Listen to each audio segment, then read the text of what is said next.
Some good news that started last year, 2024. If you have a Roth 401k, you no longer have to take RMDs during your lifetime.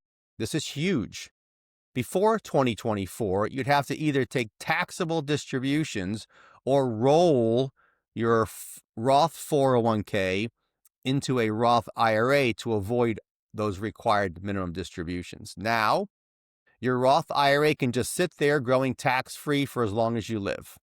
That's not a trick, that's a treat. If you're on the younger side and listening today, this is another reason to add to your Roth 401k option if you have one. I know the tough sell is getting younger people to think about retirement. I was with a mom and her 20-something daughter recently. The daughter just landed a nice new job with good benefits, including a 401k. The mom counseled the daughter to take advantage of the 401k to start saving for retirement. The daughter adamantly rejected that advice, saying that she can't even imagine being 65 someday, and that she didn't want to reduce her paycheck by putting money into something that she won't see for 40 plus years, if ever. Has anyone out there ever heard this one before?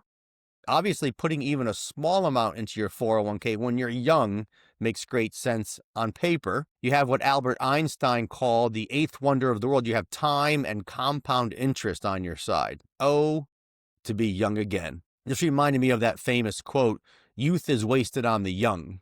And actually preparing for this podcast, I looked up the origin of that quote, and it seems to be attributable to George Bernard Shaw. Someone asked him what, in his opinion, is the most beautiful thing in the world. He replied, "Youth is the most beautiful thing in the world." And what a pity that it has to be wasted on children. I love that. It wasn't my cousin Vinny, as some people think. He did say that the two Utes, my cousin Vinny said the two Utes. And when the judge asked him, what did you just say? Did you say Utes? He said, yeah, the two Utes. So great movie and great memorable scene. So what's the sweet strategy that we're looking for? Qualified charitable distributions, or QCDs.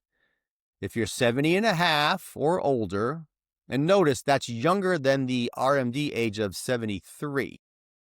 You can donate up to $108,000 directly from your IRA to charity in 2025.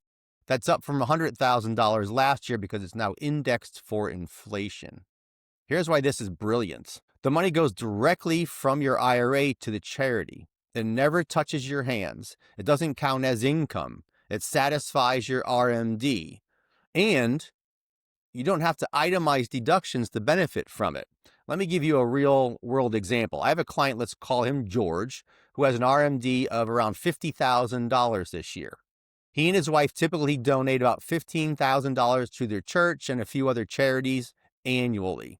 Before we set up a QCD plan, George would take his $50,000 RMD, pay taxes on it, let's say 24% federal plus 5% state. He would donate $15,000 to charity and maybe get a deduction if he itemizes. After taxes, the $50,000 RMD cost him about $14,500 in taxes, and his $15,000 donation saved him maybe $4,350 in deductions.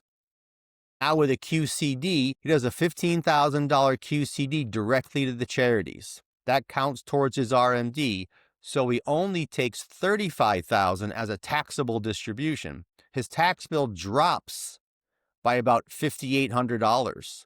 Plus, his lower adjusted gross income might help with their Medicare premium calculations.